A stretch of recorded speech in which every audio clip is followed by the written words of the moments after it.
Assalamu alaikum and a very good morning, dear students. Today we are going to start our chapter number 9, that is Kingdom Plantae. जैसे कि हम classification के accordingly ही सब organisms को classify करके और उनको डिटेल में स्टडी कर रहे हैं, इस तरह से अब हम किंगडम प्लांटे तक पहुंच चुके हैं और इसकी हम स्टार्ट करेंगे with the first paragraph of your book, that is classification of Plantae. तो हम क्लासिफिकेशन किस बेसिस पे करते हैं, किन दो मेजर ग्रुप्स में करते हैं, हम सबसे पहले बताएंगे कि दो मेन डिवीजन्स हैं. किंगडम के बाद आप जानते हैं डिवीजन आएगा. So the first division is bryophyta and the other one is ट्रैकियोफाइटा.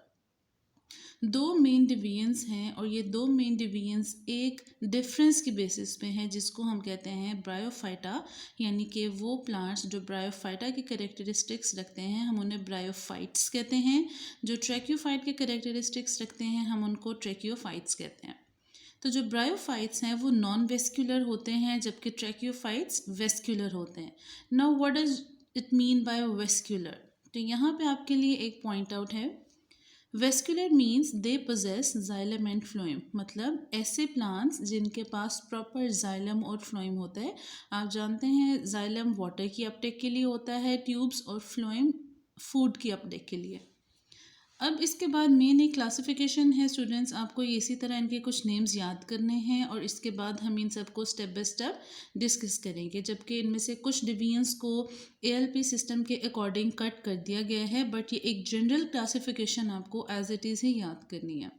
So let's talk about bryophyta. So the sub division, तीन इसकी सब डिवीजन्स हैं, 1 2 3. Number 1 hepaticopsida, then musci, सिरोप्सिडा.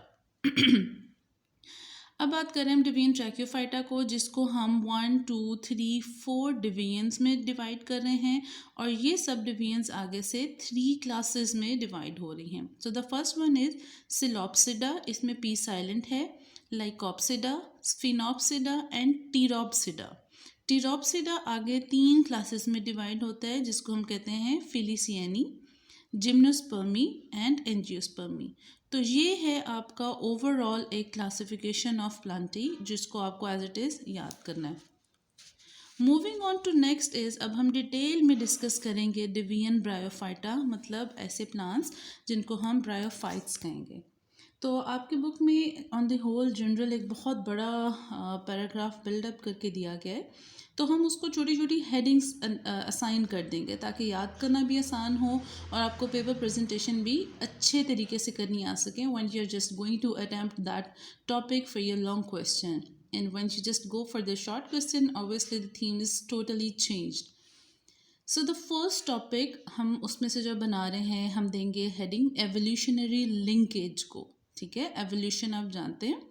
तो यहाँ पे हमारे पास 2 पॉइंट्स हैं कि दीज कौन, मतलब bryophyta, bryophytes these were the first plants to colonise land, यानी कि लैंड पे इनका सबसे पहले कॉलोनाइजेशन स्टार्ट हुई थी.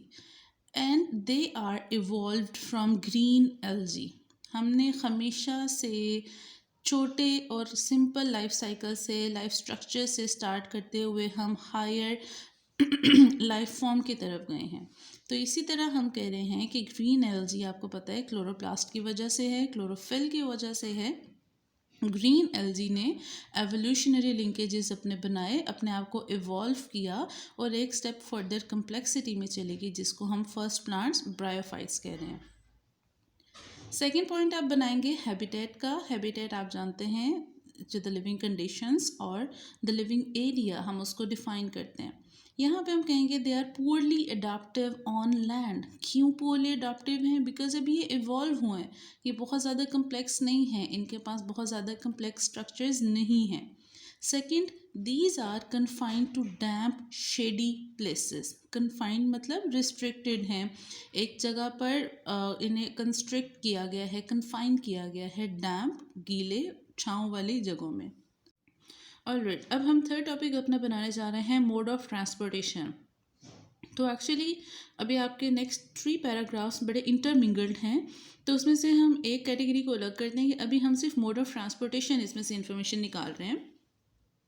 इसमें आपको बताया गया है कि they lack specialised xylem and phloem. Lack मतलब इनके पास नहीं है स्पेशलाइज्ड जाइलम एंड फ्लोएम। वही बात जो हमने यहाँ पे देखी है, वेस्कुलर प्लांट्स में जाइलम फ्लोएम होता है जबकि ब्रायोफाइट नॉन वेस्कुलर हैं। तो अभी हम ब्रायोफाइट्स की बात कर रहे हैं, इसलिए फर्स्ट पॉइंट है lack specialised xylem and phloem. Second, इसमें जी ट्रांसपोर्टेशन, किसकी ट्रांसपोर्टेशन हो रही है? वाटर की, ऑब्वियसली वाटर और उसके साथ एसोसिएटेड मिनरल्स की, न्यूट्रिएंट्स की। तो ये दोनों काम होंगे जी डिफ्यूजन एंड ऑस्मोसिस। ये आपने हमेशा बात लिंक्ड रखनी है बिकॉज इनके पास स्पेशलाइज्ड जाइलम एंड फ्लोएम नहीं है। Water is absorbed by plant body, मतलब एक प्लांट की पूरी बॉडी है, मॉडिफाइड है ना अभी इस तरह से, सिंपल लाइफ फॉर्म है, इसलिए हम इनको एम्फीबियंस ऑफ प्लांट्स भी कहते हैं। एम्फीबियंस ऑफ प्लांट्स इसलिए हम कहते हैं, जिस तरह एम्फीबियंस जैसा कि फ्रॉग, सैलमेंडर, ये पानी के बगैर नहीं रह सकते, इन्हें हमेशा पानी के करीब ही रहना है, specially for the reproduction purposes. इस हवाले से हम इस तरह के जो ब्रायोफाइट्स प्लांट्स हैं इनको हम एम्फीबियंस ऑफ प्लांट्स कहते हैं। वाई?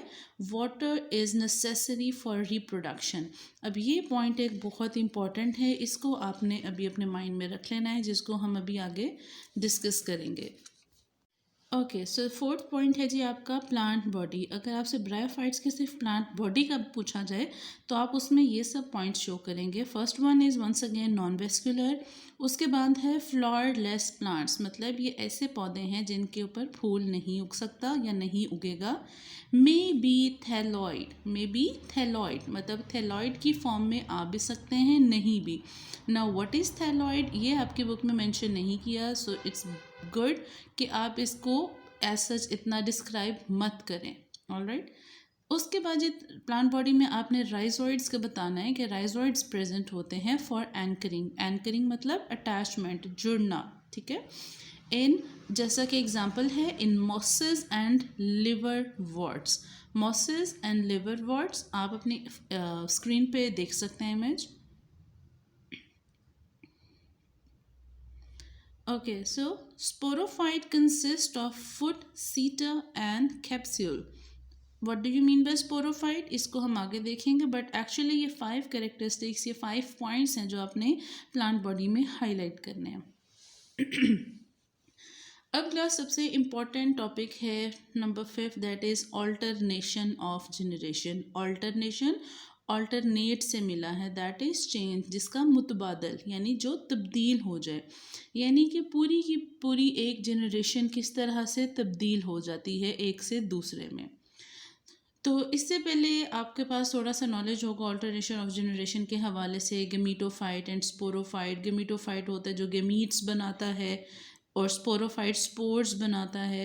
तो गेमीटोफाइट स्पोरोफाइट बनाता है, स्पोरोफाइट इन रिटर्न गेमीटोफाइट बनाता है। तो एक्चुअली इसमें भी ऐसा ही है, बट थोड़ी सी मॉडिफिकेशन इस तरह से है कि alternation of generation morphologically different है। मॉर्फोलॉजिकल का क्या मतलब है? अपीयरेंस। अपीयरेंस की जब बात आएगी तो उसमें हम फिर से अपना नॉलेज पीछे रिवाइज करना चाहेंगे, जिसमें हमने कहा मे बी थायरॉयड, यानी कि होगा और नहीं। अगर कंफर्म होता मतलब थायरॉयड है या नहीं तो हम मॉर्फोलॉजिकली डिफरेंट नहीं कह सकते थे, बट इधर कंडीशन डिफरेंट है। वो किस तरह से है वो हम डिटेल में देखेंगे। स्टार्ट करेंगे क्लास हम अपने गेमीटोफाइट एक जनरेशन से, और इसके लिए 3 पॉइंट्स, की पॉइंट्स आपको एज इट इज़ याद करना बहुत इंपॉर्टेंट है। Number 1 is dominant. डोमिनेंट का क्या मतलब है? जिसकी ज़्यादा पावर ज़्यादा है, अथॉरिटीज़ ज़्यादा है, डोमिनेट कर रहा है। इंडिपेंडेंट और फ्री लिविंग, मतलब ये डिपेंडेंट नहीं है, जब इंडिपेंडेंट है तो ऑब्वियसली फ्री लिविंग है। उसके बाद थैलॉइड बॉडी फॉर्म, तो जो थैलॉइड बॉडी फॉर्म है वो गेमीटोफाइट की होगी।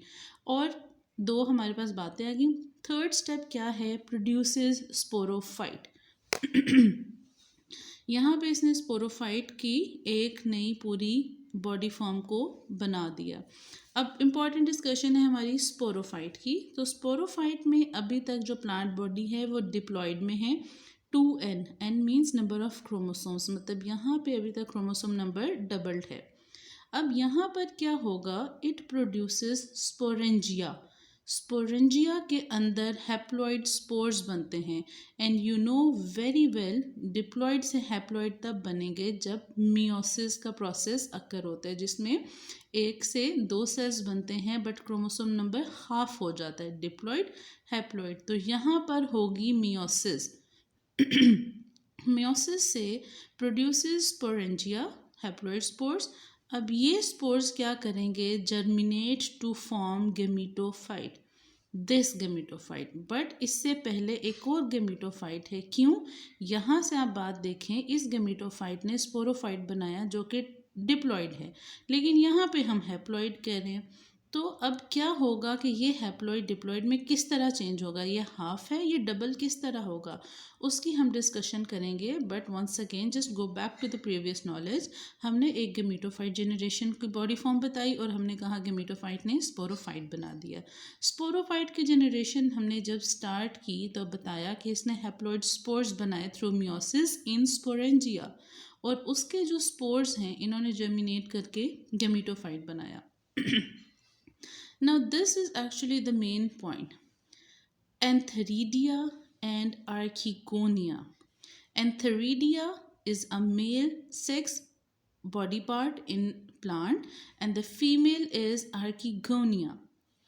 अब ये आप देखें मेल लिखा है, इसमें भी नंबर ऑफ स्पोर्स हाफ हैं, इसमें भी नंबर ऑफ स्पोर्स हाफ हैं। ये गेमीटोफाइट जनरेशन अलग अलग पौधों पे बन सकती है, अलग अलग प्लांट्स पे बन सकते हैं, या एक ही प्लांट बॉडी पे 2 डिफरेंट तरह की बॉडीज बन सकती हैं, लाइक ऑन सेम और डिफरेंट प्लांट। मतलब एक गेमीटोफाइट ने 2 बॉडी फॉर्म्स बनाई, या ये सेम प्लांट पे भी हो सकते हैं या डिफरेंट पे भी हो सकते हैं। अब यहाँ पे इस हैप्लॉइड स्पोर्स की माइटोसिस होगी, इन स्पोर्स की माइटोसिस होगी और आर्किगोनिया की भी माइटोसिस होगी। तो यहाँ पे एंथेरिडिया में जो माइटोसिस अब होगी उससे बनेंगे एंथीरोजोइड्स। एंथीरोजोइड्स किसका नाम है, ये मेल गैमीट्स हैं। जबकि आर्किगोनिया में माइटोसिस से एग्स प्रोड्यूस होंगे। Now, eggs and entherozoids will fertilize in water. ये हमने बात सब पीछे पढ़ी थी अभी कि ये एम्फीबियंस हैं और एम्फीबियंस की आपको पता है एक्सटर्नल फर्टिलाइजेशन होती है वाटर में।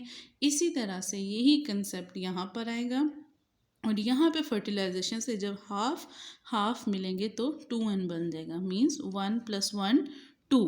तो यहाँ पे एक्चुअली ये वो जनरेशन है जिसकी बात हम यहाँ से कर रहे हैं, जो कि प्रोड्यूसेस स्पोरोफाइट डिप्लॉइड। तो डिप्लॉइड से किस तरह पहले मेल एंड फीमेल जो सेक्स पार्ट्स हैं प्लांट्स के वो बने हैं, उसके अंदर प्रॉपर माइटोसिस होके एग्स बने, मेल पार्ट में मेल गैमीट्स बने जिसको एंथेरोजोइड्स कहते हैं। Then there is a fusion that is fertilisation, और फर्टिलाइजेशन वाटर में होगी और after fertilisation chromosome number double हो जाएगा। अब एक ये बहुत इंपॉर्टेंट पॉइंट है, एम्ब्रियो रिमेन्स इन आर्किगोनियम। अब आप कहेंगे आर्किगोनियम हमने कहीं पे लफ्ज़ पढ़ा ही नहीं है, तो that is archegonia single, archegonium plural. तो जो आर्किगोनियम है मतलब फीमेल बॉडी है, उसके अंदर एम्ब्रियो कुछ देर रहेगा और फिर आगे से वो जर्मिनेट कर जाएगा, आगे से मज़ीद डेवलप कर जाएगा। उसके बाद है जी कि इन सब वेरिएबिलिटीज़ का एक्चुअली क्या फ़ायदा है अल्टरनेशन और जनरेशन का। तो देयर इज़ वन की पॉइंट कि कॉन्टीन्यूस जेनेटिक वेरिएबिलिटी आती रहती है, मतलब जेनेटिक ड्रिफ्ट, जीन्स की मिक्सिंग बड़े अच्छे तरीके से होती रहती है और न्यू वैरायटी न्यू वेरिएशंस आती रहती हैं। अब लास्ट में आपकी बुक के बिल्कुल एंड पे 3-4 पॉइंट्स हैं और एक्चुअली ये सारे पॉइंट्स इस हमारी पूरी डिस्कशन का पार्ट हैं। जब हम बात करते हैं तो हम अपनी पूरी डिस्कशन को समराइज़ करेंगे कि ब्रायोफाइट्स नॉन वेस्कुलर होते हैं, इनमें जाइलोफ्लाइम नहीं है, गेमीटोफाइट डोमिनेंट है, स्पोरोफाइट अटैच टू गेमीटोफाइट है, बिल्कुल ऐसा हमने पढ़ा, एंड होमोस्पोरस मतलब एक तरह के स्पोर्स बनते हैं, हेट्रोस्पोर्स नहीं हैं। तो ये थी क्लास आज की हमारी पूरी discussion. If you do have any questions then please you can ask me here any time and have a very good day. कल इंशाल्लाह हम अपना एक नया टॉपिक स्टार्ट करेंगे।